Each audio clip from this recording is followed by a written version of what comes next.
تو جیسے کہ یہ سلسلہ چل رہا ہے، یہیں ہم جیسے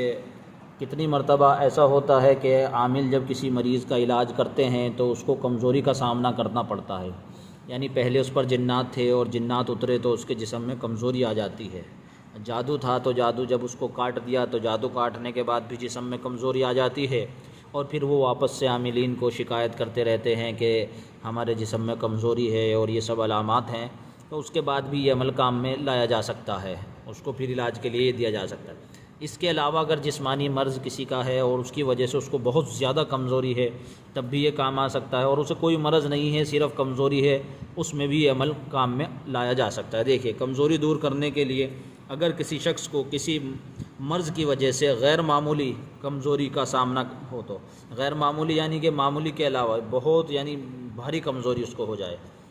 تو غیر معمولی کمزوری کا سامنا ہو تو اس کو چاہیے کہ کسی کاغذ پر یاسین والقرآن الحکیم لکھ کر اپنی کمر پر باندھ لے، یعنی یہ تعویذ بنا لے، صرف اتنا جملہ، پوری یاسین شریف آخر تک نہیں، صرف یہ حصہ لکھے کاغذ پر اور اس کو پنی میں کر کر اپنی کمر سے باندھ لے کسی دھاگے وغیرہ سے، تو انشاءاللہ چند ہفتوں میں کمزوری دور ہو جائے گی۔ اور ساتھ میں ایک کام یہ کرے کہ 313 مرتبہ روزانہ صبح میں یا شام میں کسی بھی وقت، اس کے لیے کوئی وقت متعین نہیں ہے، یہ وظیفہ پڑھے، لا حول ولا قوت الا باللہ العلی العظیم۔ مریض جو ہے اس وظیفے کو پڑھے اور اس کو پڑھ کر پانی پر پھونک مار کر اس کو پیتا رہے اور اپنے بدن پر دم کرتا رہے، انشاءاللہ اس کی یہ کمزوری کی جو